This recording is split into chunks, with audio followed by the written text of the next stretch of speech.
これがここの建物の特徴、1階がとても暗くなっているというわけです。画面をこう立ててですね、絵の具を流すようにしながらですね。はい、こんにちは、柴崎ですよ。ねえ、お元気ですか？元気？ああ、よかったね。でもね、ちょっと風邪ひいちゃったって人もいるかもわかんないよね。もうそういう方はね、早く良くなるように柴崎もお祈りしてます。柴崎はね、もう本当にあなたのおかげで今日も元気に絵描いてます。ありがとうね。そして、柴崎の動画をね、いつも見てくれてたくさんのコメントいただいてます。もうコメントはね、もうほとんど残さず読んでる。とても楽しみです。ね、励ましの言葉もたくさんいただいてます。そして、高評価もいただいてね、もう柴崎本当にやる気になってます。まあ、そんな中ね、ちょっと贅沢を言うようだけど、チャンネル登録がね、まだの方は、ちょっとお願いできると、まあ、一層、幸せな年末になるんですけどね。はい。さて、まあそういうことで、今日はですね、添削やってみます。ね。柴崎が主催するオンラインサロン、シバーツのメンバーの方の作品の中からね、柴崎選んでね、柴崎独断で、ちょっと添削してみますね。もうシバーツのメンバーの方もね、いつも柴崎と一緒にお勉強しているんですけどね、絵がどんどん上手になっちゃって、もうなかなか添削も手強いんですけどね、頑張ってみますね。さあ、どんな作品かな？ね。この添削動画終わった後にちょっとお知らせもありますので、お時間があったら最後まで見てください。それでは、添削行ってみましょう。はい。さあ、それでは早速ね、どんな作品があるか見てみましょうね。すごいな。あれ？ここはなんか柴崎見たような感じする場所かな？ちょっと見てみましょうね。よいしょ。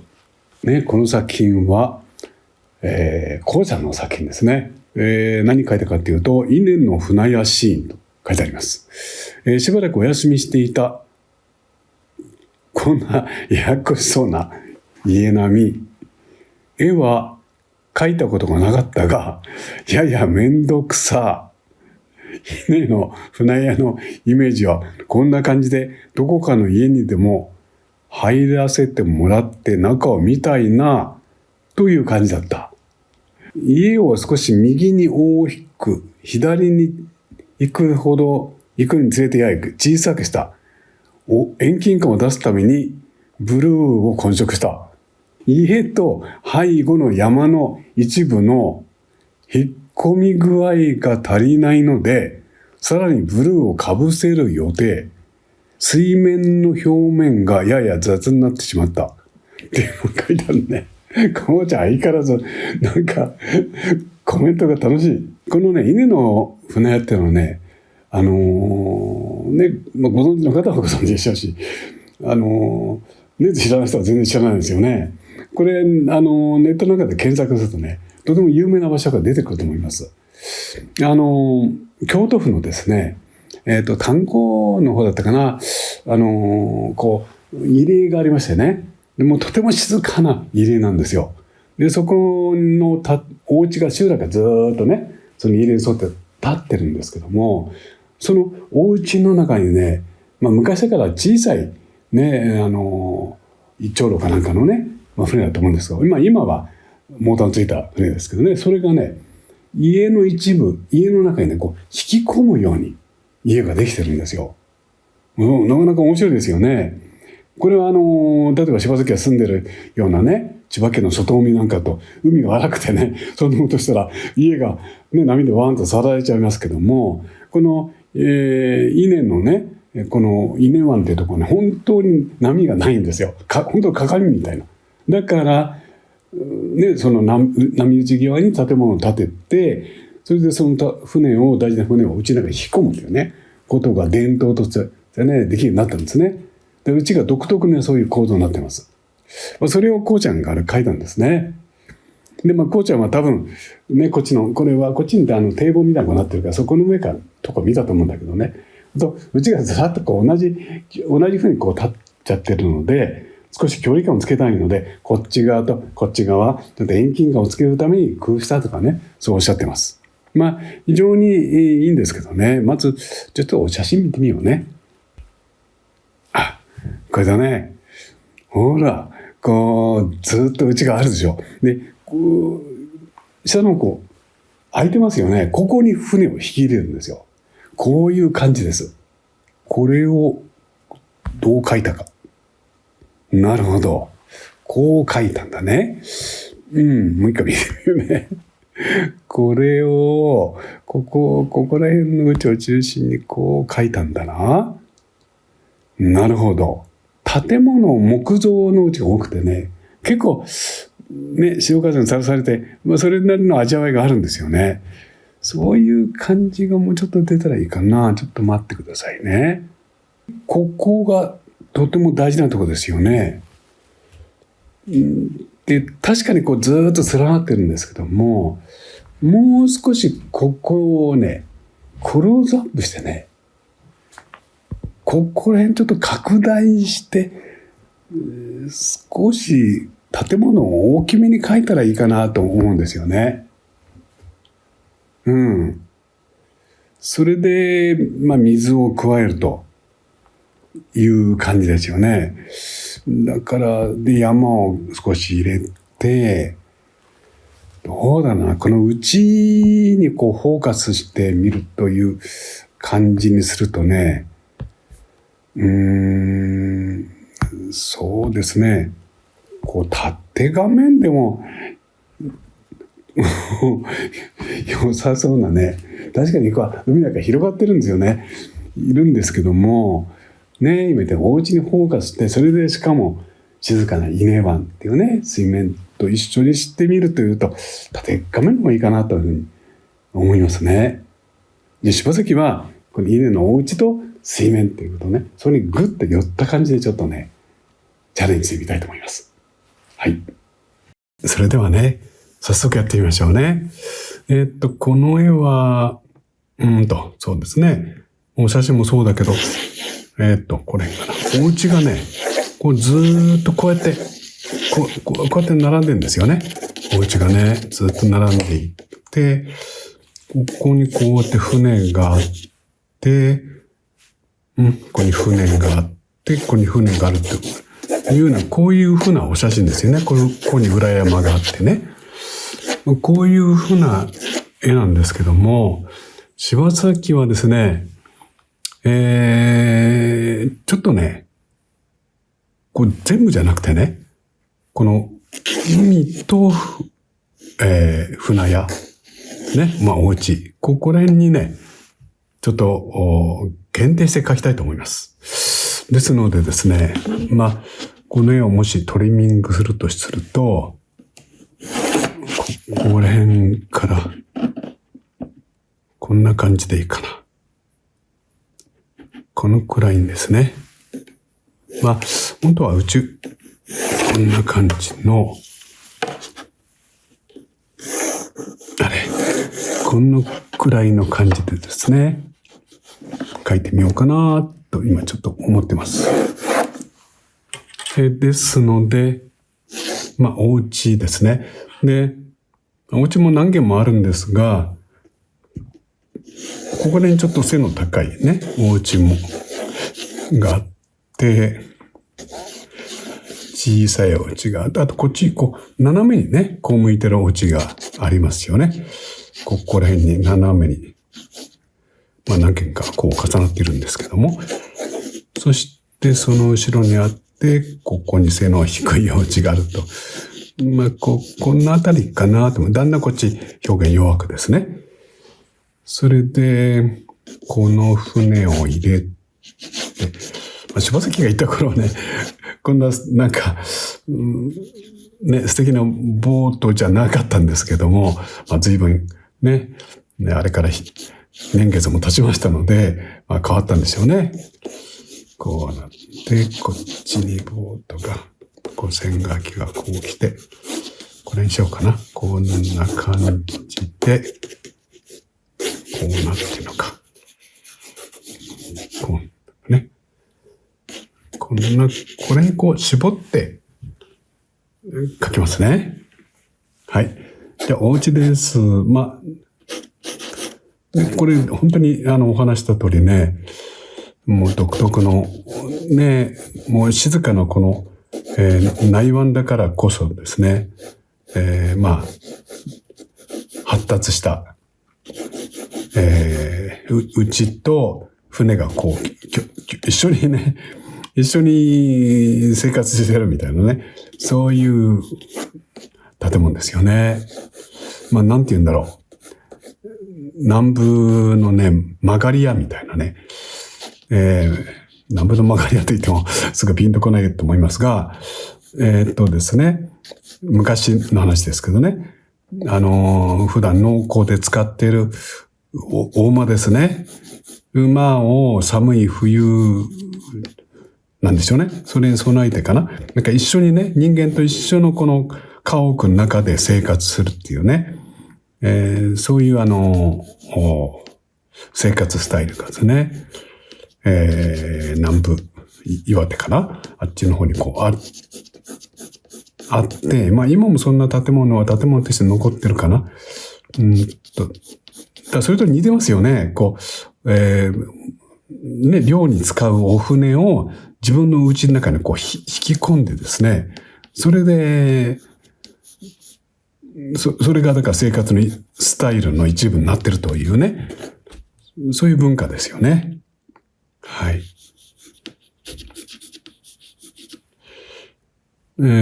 柴崎の住んでる千葉県はですね、昔は、九十九里浜でですね、イワシ漁、要するに、なんて言うんだ、あれ。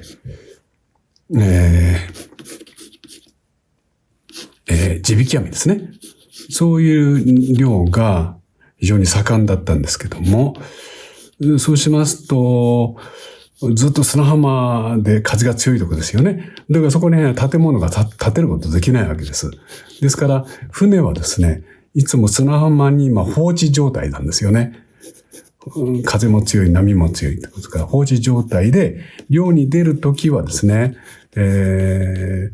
漁師さんたちは自分のね、風のあまり来ないところにあるお家から、その港じゃない、砂浜までですね、出勤ってことはないけど、来まして、で、他のお仲間の方たちの力を借りてね、船をですね、その昔だから木造の重い船を海の中にこうね、引き出していって、それから漁を準備を整えるとね、大変な作業だったんですが、それもこれもですね、自然との関わり合いでそういういろいろな仕事や生活のスタイルができるんですね。でここの場所は最初に言った通り、非常に波、穏やかな静かなところですから、本当にね、波がザブンとお家の中入るってことはあんまりないわけですよね。なので、自分のお住まいの一部に船の収納庫があるんですよね。はい。ちょっとなんかそんな感じにここにちょっとなんかお船の感じをちょっと書いておこうかな。こんなところに。本当はこんな風に入ってるんですよ。こういうところにですね。はい。それでもここもですから波が静かだからね、普通はここにね、波よけのブロックかなんか積まなきゃいけないんですけど、本当にもうここからすぐに船を水に引き出してですね、そのまま漁ができるっていうね、そういう静かな海だからこそできる形ですね。こんなになってこんなにいいかな。はい。大体ですね。これお家。で、ここに船。これも大体ですね。柴崎いつも大体って言ってしまって申し訳ないんですけども、何でしょうか。ですね。ここにある船はちょっと省きましょうかね。で、これがむしろ映ってるって感じの方がいいかもわかんないですね。はい、こうやって静かな海。で、ここが、ここにまた後ろのお家がこうあったりですね。重なってるんですね。で、裏山の木がこうなってるという感じでしょうか。はい。絵がちょっとちっちゃいので描くの大変かな。やってみますね。ちょっとお待ちください。よいしょ。はい。描くのが大変だから、どんな筆で描こうかな。よいしょ。そうですね。木造のお家ですね。今は純粋な木造のお家はそんなに多くないのかもわかりませんけども、基本的には木造のお家ですね。ですので、そんな色味を、ですね。ちょっとこうやって、千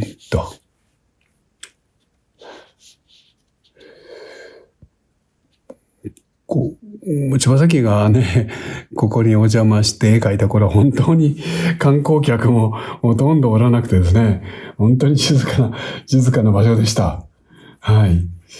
ねえ、でも、今はどうなんだろうって、ちょっとね、ネットなんかで見てみましたら、今もう大変ですね。インバウンドのね、もうお客様がたくさん見えてね、ちょっと現地の方がね、非常にもう、毎日の生活にちょっと支障をきたすっていうのね、そういう状況に立っちゃってるみたいですね。お客さんはね、なかなかね、現場のことわからないからね、生活してるね、皆さんのお宅までこう入り込んじゃったりね、なんか大変な状況になってるみたいですね。なんと言いますか。たくさんのお客さんが外国からおいでになるとかね、いうことも嬉しいんですけども、ね、なんたって、あまり、広くない、ね、日本の国土。あまり許容量を超える状態になると、いろいろ問題が起こりますね。それが難しいところですね。はい。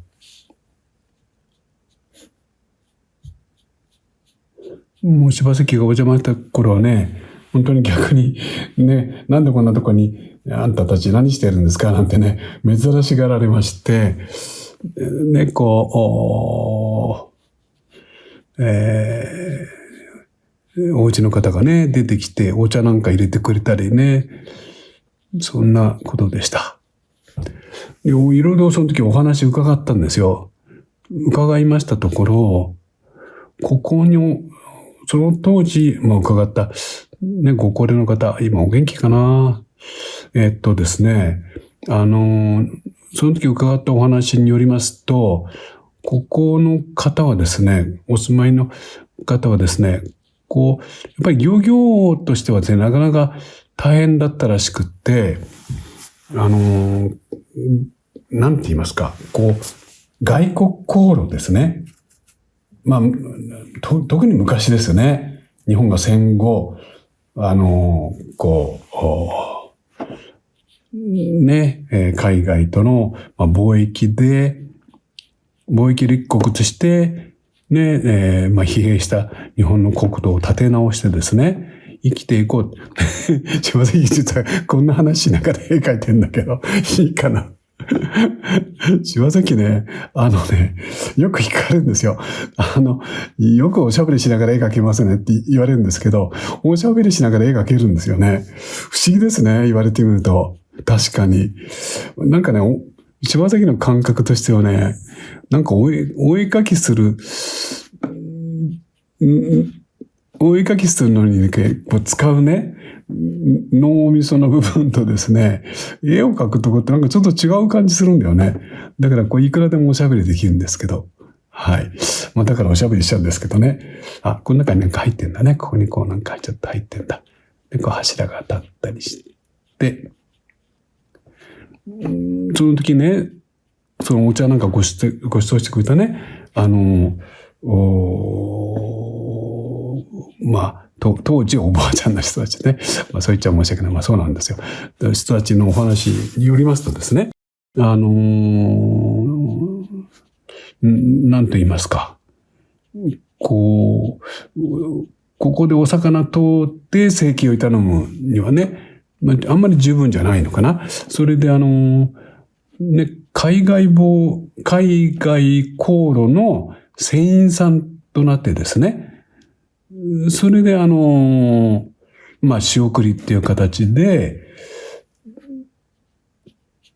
ここの村落がですね、経済的に成り立ってたんだよというね、そういう感じでした。そんな話してたら、そばにいた、おじいちゃん、柴崎も今そんな年齢になっちゃいましたけども、そのおじいちゃんが、もう、言葉遣い忘れたけど、わしもそうなんだよ、とかね、どこどこの国に行ってね、なんだかんだかとかね、いろいろなことを教えてくれました。はい。で、そういう歴史のある、同時にずっと海とつながりを持って生きてこられた方たちの、お宅ですね。これみんなですね。はい。それちょっと少し、ちょっとその感じ書きますね。はい。よいしょ。こう書いてからちょっと弱くですね。はい。で、だんだん一応書いてから、ちょっと調和させていきましょうね。はい。これ、お家って結構大切でしょうからね。うん。ね。そういう意味でもあれですね。いろいろなところに行ってみると、本当にいろいろな方に触れ合うこともできるし、体験も、お勉強もできますね。はい。でも、さっきもちょっと言ったようにね、それがあんまり好きてしまうと、実際にそこにね、お仕事されてる、あるいはお住まいの方にね、ちょっとご迷惑かけてしまうっていうね、あんまり予期しないね、ちょっと残念なことも起きるということだから、本当に僕たちもどこかにね、お邪魔するとき、それが例えば観光地であってもですね、やっぱり、お金払ったから、もう若者がとかね、そういうのは避けたいところですよね。はい。やっぱり自分がもしそういうね、受け身の状態になったらどうだろうと思うと、当然わかることですよね。だから、いつもそうですけども、やっぱりそういう謙虚な気持ちっていうのはやっぱり大事かなと。やっぱりそれがね、またそうすることで、海外に行った時もそうなんですけども、お友達になれるしですね。柴崎も喋って全然絵とは関係ない話になっちゃうんですけどね。海外、随分あちこちお邪魔してですね、たくさんの方にですね、お世話いただきました。はい。絵描いてるとですね、結構すぐお友達ができるんですよね。うん。絵描いてるのが珍しいのかな。で、やっぱり見に来てくださるんですよね。それで、なんだかんだというね、話がもう盛り上がるわけですね。ここ入り口になっているところですから、少し暗くしましょうか。で、ただ黒っぽいんじゃなくて、やっぱりちょっと色ですね。色味として、こういうところちょっと細かいところでもですね、どんな色にしたらいいかな、みたいな楽しみがあると思います。色を詰めてですね。あと、光が当たってるのなんかあるでしょうから、今これ、本当にちっちゃい絵になっちゃったので、ちょっと描きにくいっては描きにくいんですが、いいですね。本当に旅先でたくさんの出会いがあるっていうのは楽しみです。これがこうなっていて、こうだよね。でちょっとこう、細かいんですけど、ちょっとこう、ピュッとこうタッチ生かすようにね。やっぱりこう細かいんですけど、やっぱりこう筆さばきとかですね、はやっぱり勢いよくですね、されると、絵にも勢いが出てきてですね、見た人も楽しめるかと思います。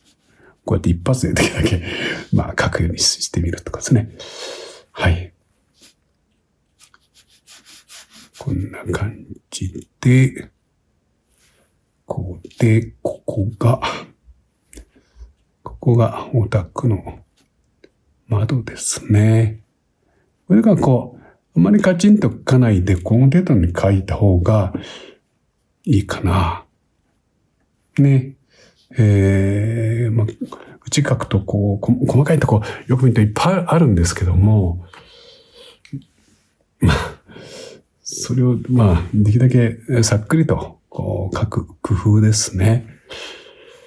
こうして。で、絵はあと明暗というね、もういつも言いましたけど。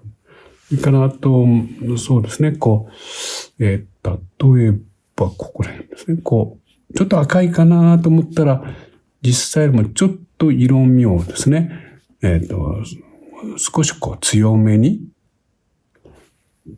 そういうことも大事ですね。でないと、こう、なんて言いますか。みんなこう、中間色にばっかりみたいになっちゃいますので、はい。そして、あと、こう、一回描いてから、またこう、色をかけてですね、日陰のグループとしてまとめ上げるとかですね。それで、そうやることで、例えばこういう光が当たった形を作るとかですね。こんな手順なんですよね。で、こうやって、これですね。はい。後ろの方の、屋根瓦のところ、ここにあって、ここにちょっと明るい屋根瓦か。じゃあちょっと明るい屋根瓦ですね。明るく。というのはこのね、明るいくらいの台が強まると形がはっきりするんですけども、でも、だからといってですね、全部明るいくらいの対比を強めるとですね、ちょっとまた、どこもかしくもですね、細かくはっきりすぎまして、ちょっとバラバラ感がね、出ちゃうんですね。だから、はっきり分けるとこと、それから、違う要素なんだけども、一つにつなげるとこですね。例えば、ここは別の屋根なんですけども、今、つながった感じ。で、そのままずっと投げると、これがべったりしちゃうので、今、たまたまそうもなってるんですけど、ここに、このうちの暗い屋根をこう書くことで、これとこの違いが、あるいはこれとこの違いがこう見えてくるっていうわけですね。そうやって絵はね、つなげたり、それから話したりですね。よいしょ。そんなことが必要かと思います。こうやって、こっちがちょっと少し上の方にあるのか。こうやってね。実は、このね、細かいとこね、これでチクチク書くのもね、結構楽しいんですよね。私は次嫌いじゃありません。はい。なんか、ね、狭い中でも、なんか少しずつ絵が出来上がっている感じがしていいですね。はい。こんな、ね。軒下を描く。で、ちょっと色を差し込んだりね。はい。少しずつ調和を取っていきます。こうかな。お家が見えてきてるかな。私はちょっとモニター確認してないかわかんないんですけど。で、こんな感じ。あと内側まだある？いいよね。こんなんでね。後でまた色足しましょう。それで、こうちゃんも言ってたけど、だんだんこっちにしたかってね。まとめていく。で、弱くしていくっていうね、感じですね。ここも、こうやってパッと一発で書いて、で、こう、シャッシャッシャッシャッシャッって。ちょっと屋根瓦の雰囲気を出してやりましたら、そしたらこう、側面ですね。側面を書いて、これかな。で、この煙出しの、これも、ちょっと書いて、まだここに内側だね。こうやって、こっちまであんだ。こうだね。で、こう、暗く書いていくと、この内が見えてくるというわけですよね。こうだよね。これもいろいろあるけど、とりあえずここに明度差をつけるために、こう、暗くして、こんな感じ。はい。どうかな。で、またこれは、どこのうちだっけ？ここか。で、とにかく、こうやって、ここなんかを暗くして、はい。あとは、やっぱりこの古いお家っていう感じですので、こういう風な、少しこう、風にさらされたような色ですね。それをこうちょっと大事にして、じゃあ、ここはもう少しあれかな。ここはもう少し、こんな色がいいね。こうだよね。こんな色をこうかけて、こんな。よいしょ。こうちょっとこう足していくんですね。これは水彩のいいとこですね。こう、色を上にかけていくと、色にこう深みが出るというわけです。ですね。こう、長いだよね。色がずっと良くなってきます。はい。そうですね。あとこう、なんと言いますか。ちょっと待ってください。こう、なんていうかな。こう少し、こう、はっきりとした色ですね。今、とてもね、こう、古い感じとかってちょっと言いましたけども、それだけじゃなくて、こう、ひょひょっと、正直よくやるんですけどもね、どこどこですね、こう、鮮やかにアクセントしてポッポッとこう入るとかね、そういうのはいいんですよ。ね、でないとですね、絵がとてもこう単調になってきますので、はい。その単調さは避けるっていうのは、やっぱり必要ですね。はい。これ筆を割って、こんな感じとかですね。で、これこう、まとめてしまう。こうやってですね。はい。どこを離して、どこをまとめるかですね。こうかな。こんな感じかな。それで、基本的には、この船屋の下は、暗いですね、穴蔵状態になっているので、先ほどと同じように暗い色でですね、描いていきます。だから、これですね。こうやって、みんな大体高さ一緒なんでしょうけど、こうですね。これが、ここの建物の特徴ですね。1階がとても暗くなっているというわけです。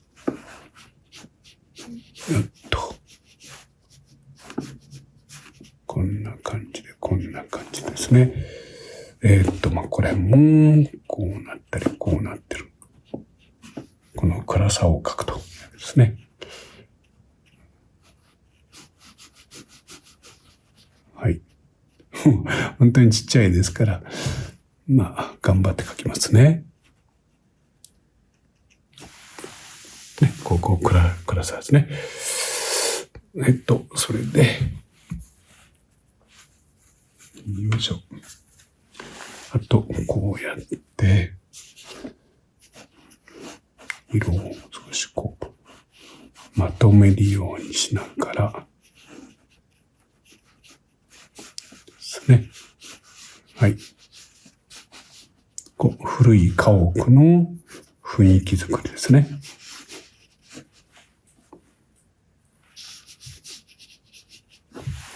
こうでしょうか。で、暗く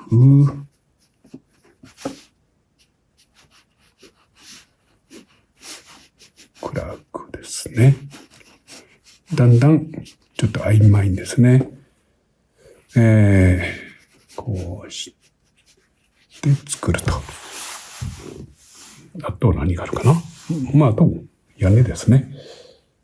屋根ですので、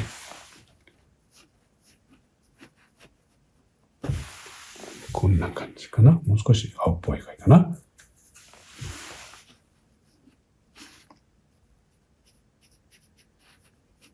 こうだよね。こうやって、だんだんまとめていってしまいます。あとなんだ、後ろにも、ここにも。これで峰をちょっと白くちょっぴりの仕事ですけどね、ちょっと残すだけでね、形の違いが見えたりしますので、そういうとこをなんかうまく処理するといいですね。本当に人間って、ね、1ミリも満たないような、ちょっとした白い形でですね、そこで、これとこれそこに光とかですね、形の違いとか、そういうのを読み取ってくれます。ですね。だから、またこうやって、なんかこんなことやったりして、なんかこの中になんかありそうだな、みたいなね。はい。しばらくこれ、よくやる手なんですけども。はい。で、だとなってると。で、書いてきて、また少し濡れた筆でですね、こうやって、そーっと触って、少しぼかしをかけるようにしてね、まとめていきます。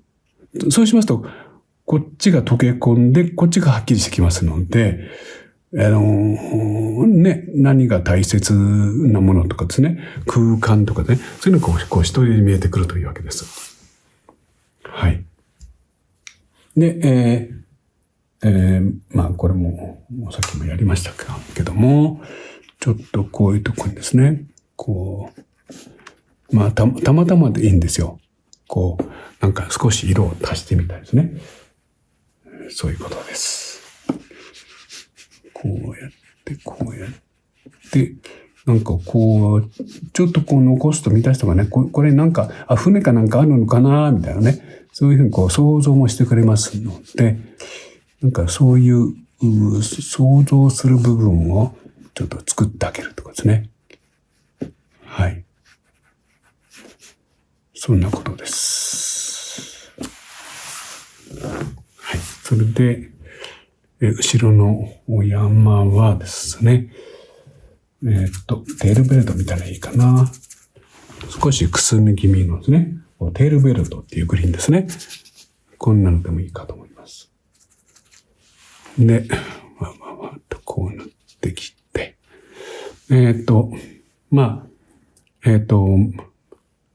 ここのところが、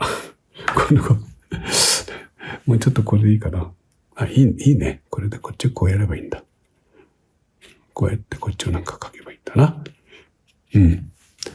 こうやってきまして、で、他の色も混ぜてですね。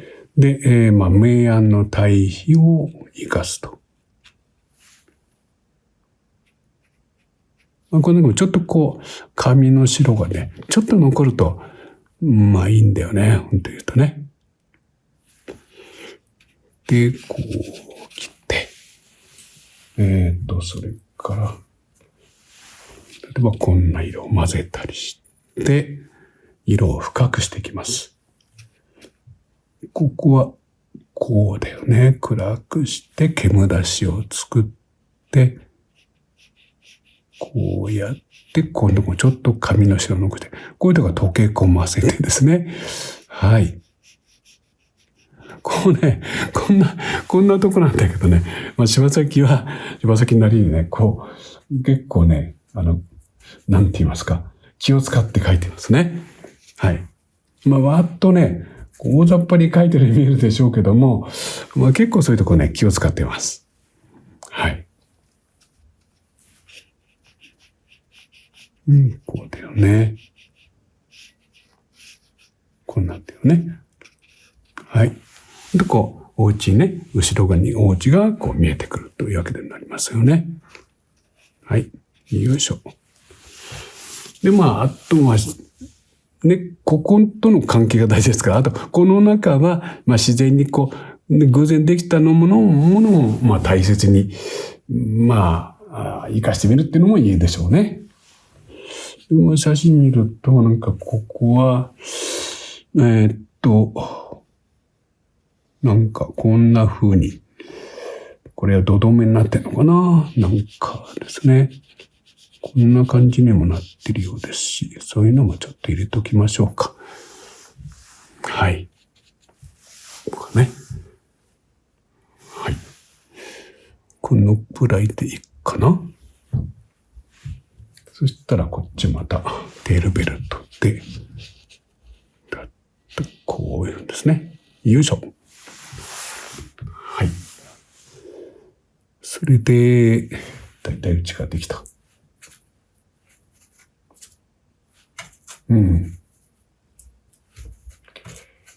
できたので、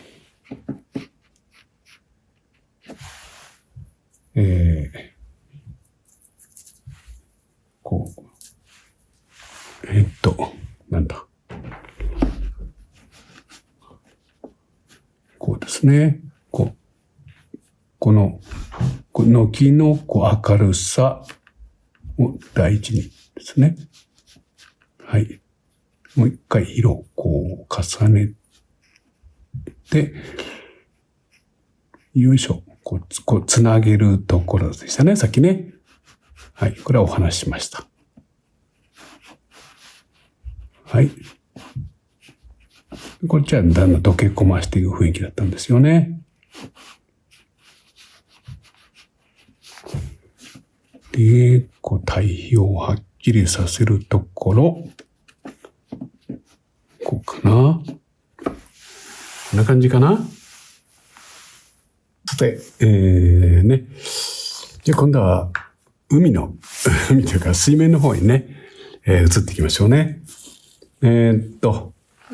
ここに、お家を描いたので、この色味が、こっちに移るという意味ですね。ここに白いお船がありますので、そこから色を入れてもいいかと思います。はい。この船は、とにかく、こう塗って、そうですね。上の面が紙の白というわけですね。いつもそうなんですけども、ちょっとですね、紙の白っていうものを、意識に上らせながら、絵を描くとね、本当に水彩って良くなるんですね。はい。こうやって、後で周りを塗って、このお船の形を作るってわけですね。それから、手前にもあるんだね。手前、どうしようかな。少しぐらい色味を変えましょうか。全く同じ白い船でもですね、全く同じでは、やっぱりちょっと退屈でしょうから。で、じゃあこの辺から、あとはできるだけ生き書きの感じですね。はい。これもちょっと入れようかな。こんな感じがね。よいしょ。こうだね。はい。折れ曲がり際をちょっとだけ強くしときましょうか。あとは、全体に絵が落ち着いた色が多いのでですね、ちょっと鮮やかな色も入ってると、絵が楽しくなるかな。そこら辺は、ちょっと勝手な絵作りなんですけどね。はい。こうですね。それで準備ができたようですので、ここもね、あるか。ここにブルーの、なんか覆いがかぶさってる、あれですね。で、これは、セルリアン、これでいいかな。このあたりか。オーバーラップさせて、ちょっとタッチを活かして、このくらいかな。で、ここもこんな感じでやっとくと。こんなんだね。はい。それで、もういよいよ本当に海ですね。結構深い色してますね。今、柴崎のパレットこんな具合です。はい。ここら辺とここら辺の色の組み合わせかな。たっぷり作ってですね。で、絵の具を流すように塗ってしまいましょうか。ね、こっち時間かけてちょっと描いたんですけども、ここは一気に描くような感じですね。はい。ちょっと待ってくださいね。たっぷり。今たっぷり用意してますからね。はい。たっぷり用意しましたので、では、たっぷり塗ってしまいましょうね。こうやって、こうやって、こうですね。まずとにかく何はともあれたっぷり塗ります。はい。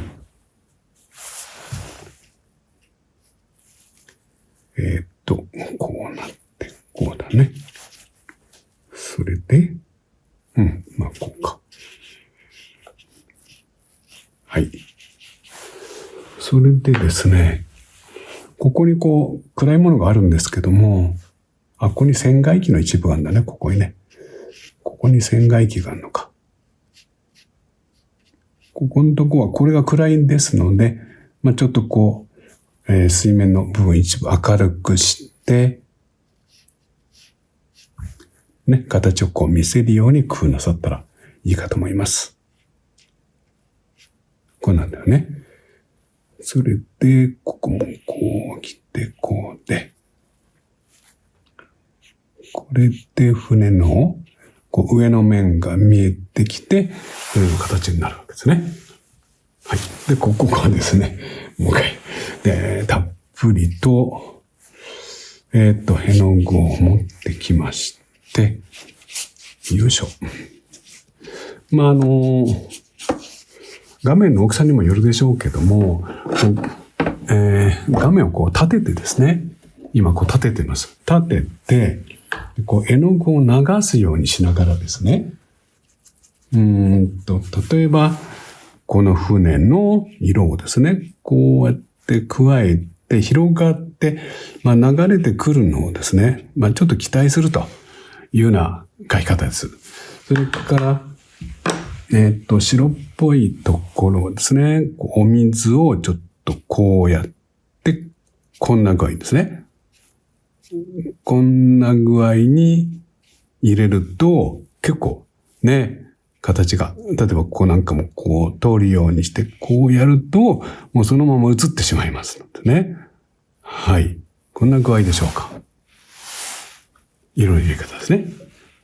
もちろん、このお家のところ、こうやって濡れてるうちに色を加えて、あんまりオーバー、いじりすぎないで、どうなっていくかっていうのをね、少し見ながらっていうこともね、水彩大事なんですよね。なんか違うと思ってですね、どんどんいじりたくなっちゃうんですけども、あんまりやるとですね、やっぱり水彩の具の良さがちょっとなくなったり壊れたりしちゃいますので、それかからここはどうしようかな。なんかここに明るい。なんかあってもいいですね。こんなこととか、こんなこととか。から、ここに船の上があって、何かありますよ、みたいな感じですね。はい。これがちょっとですね。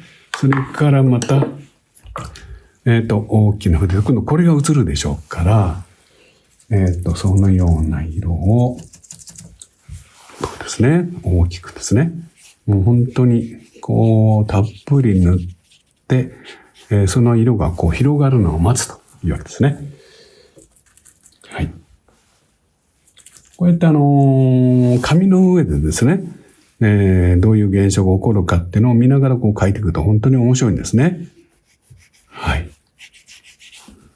こんなぐらいかな。で、やっぱりこの、偶然の効果を含めての表現ってね、水がやってくれました、みたいなね。それがやっぱ絵の魅力になるんですね。はい。で、こうやったので、これがここに映ってますから、こうだよね。こうなっていって、この船の、よいしょ。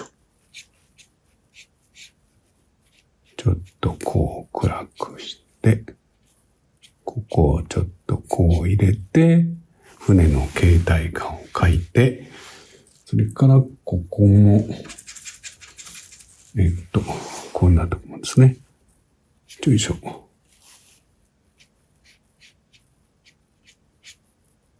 こうやって、船外機の形、船の中の様子、ちょっとだよね。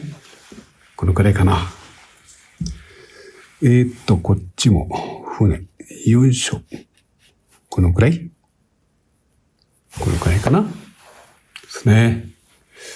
それでいいかな。うん。こうやってね、偶然にできてくるでしょ。これがね、本当に水彩の面白いところなんですよね。いいとこですからね。あまりいじらないというね、そこを大事にして描くといいです。はい。で、ここでちょっと乾かしましょうね。はい。はい。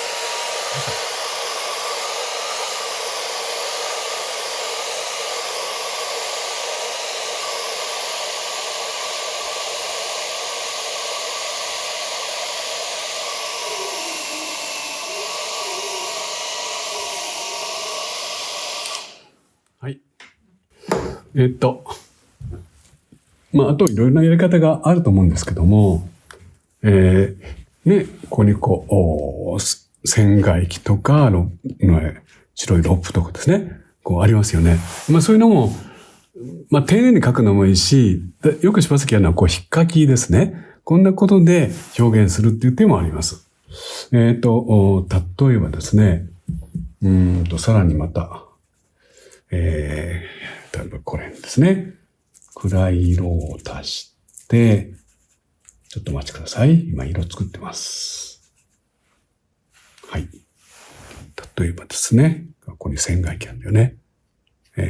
こうやって、よいしょ。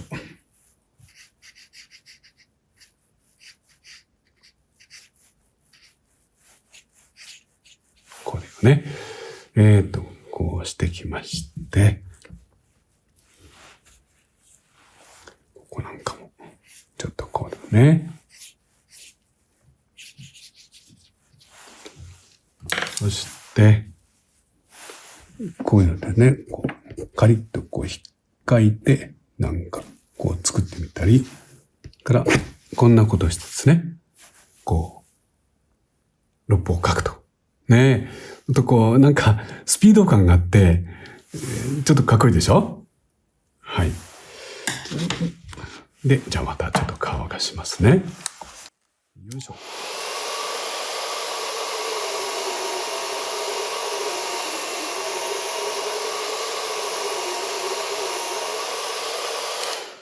はい。で、乾きましたので、あと、これに浮き玉なんかあるんだよね。そういうのも綺麗ですから描きましょう。こういうとこは、どこだかな？これでいいかな？例えば、こうやって、絵の具を洗うわけだよね。はい。よいしょと。で、それがこう映ってるという感じですね。はい。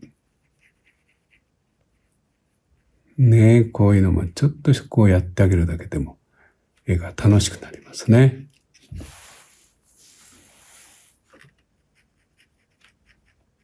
はい。な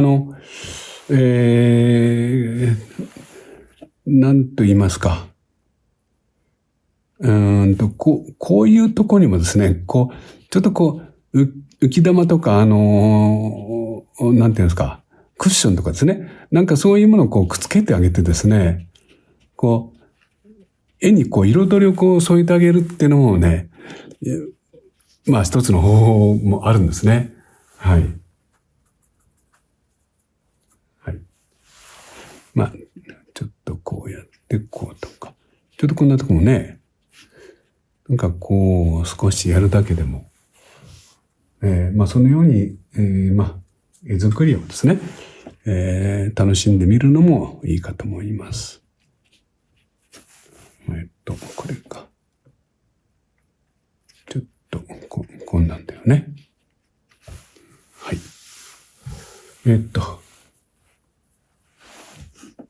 はい。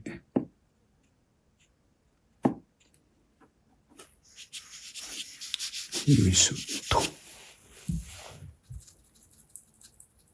もう終わりになりましたから、ちょっとですね、色を加えて、他にまだこっちやったんだ。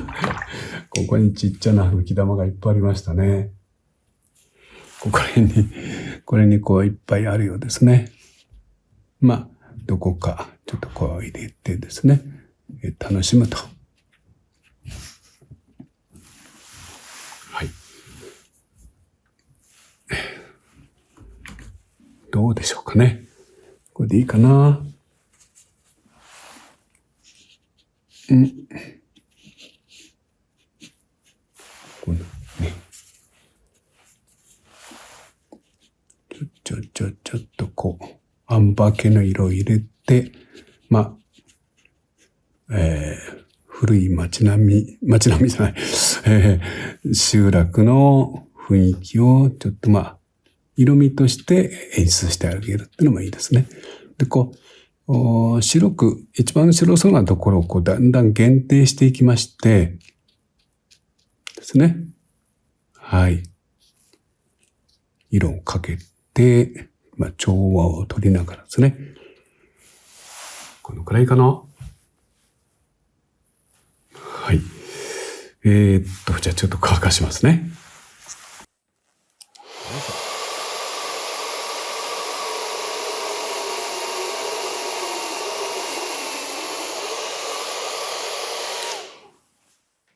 さあ、だいたいできたようですけども、いかがでしょうかね。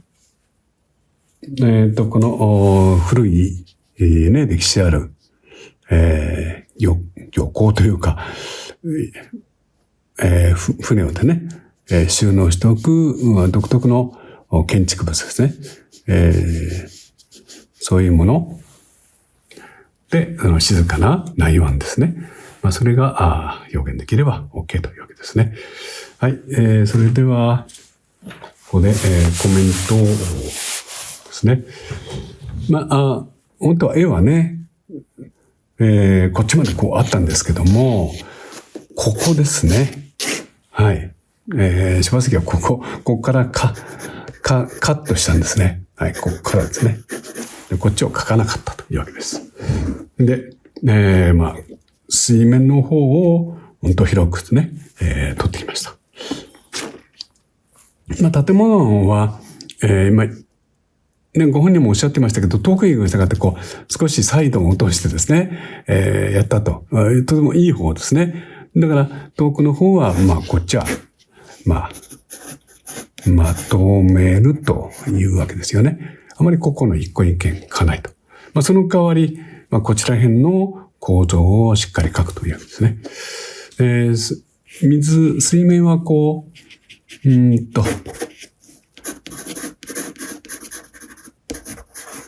水面は絵の具の流れる力を利用してですね、ガーッと書いてみました。絶対そんな感じかな。このように、だからね、そういうやっぱり透明水彩の水の力で描いたっていうのと、それから、あと割り切ったタッチとかね、そういうのを組み合わせて書くとですね、非常に水彩でもですね、なんていうか、深みのあるね、絵が描けるというわけです。こうちゃんの場合、こっちが少し複雑なので、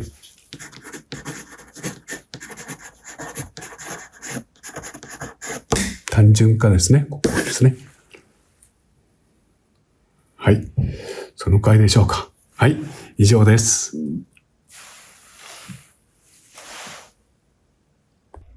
はい。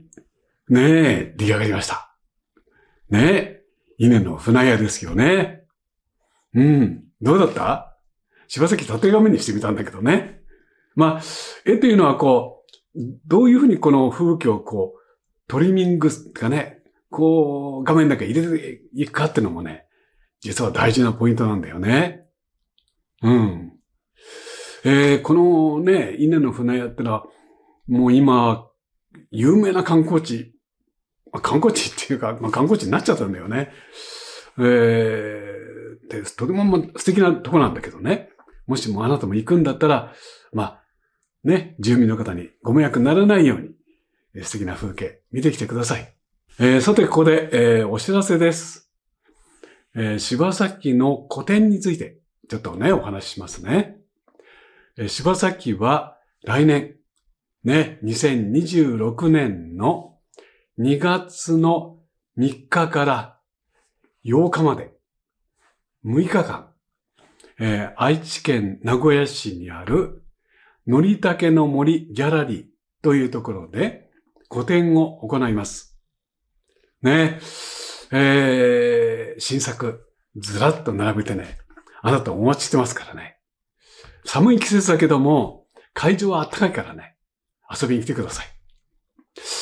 ただしね、ちょっと会場の混雑を避ける意味で、事前予約制とします。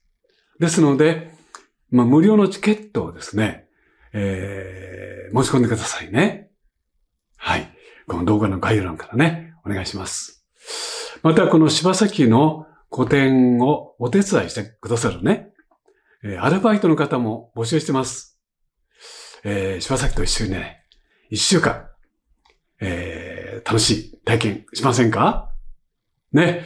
いろいろ待遇のこととかですね。これも動画の概要欄から確認して、ね、申し込んでください。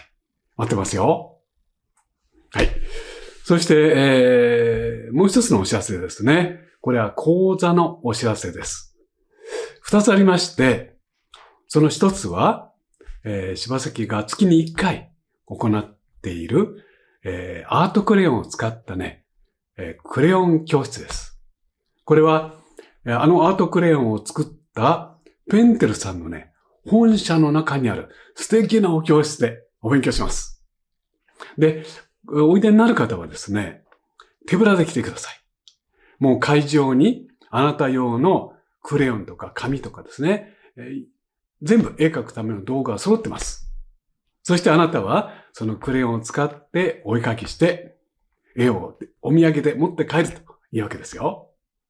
ねえ、柴崎と一緒に絵描きましょう。はい。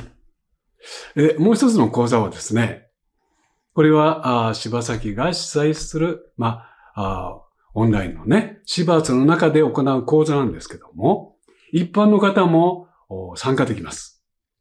ね、その月々、柴崎はそのテーマに沿ってね、まあ、主に透明水彩を使って書くんですけど、今月はね、横浜の、資料を使いましてね、下り坂はどう書くんだというね、風景画の勉強やったんですよ。はい。そんな風にね、この絵の基礎的な勉強、それから水彩絵の具はどう使ったらいいかとかですね。まあいろいろ本当に、ためになる、講座だと、まあ正直を自分でやりながら、まあそう自負してるんですけどね。だから、初心者だけど、ね、最初からちょっとやってみたいなとかですね。趣味で頑張ってみたいとかね。いやいや、もう本格的にちょっとやってみたい。いろいろなあなたもね、ぜひ来てください。ね。このお申し込みも、この動画の概要欄からね、お願いいたします。待ってます。はい。ということで今日は、柴崎は添削やりました。ね。次回もまた違うテーマ、そして違う作品であなたとお会いしたいと思ってます。もう本当に今年も少なくなりましたね。元気にクリスマスも、そして新年も迎えましょうね。体に気をつけて過ごしましょう。ね。そしてすぐにまたお会いしたいと思います。はい。待ってますよ。はい。今日は最後まで見てくれてありがとうね。はい。お元気で。またすぐにお会いしましょう。はい。柴崎でした。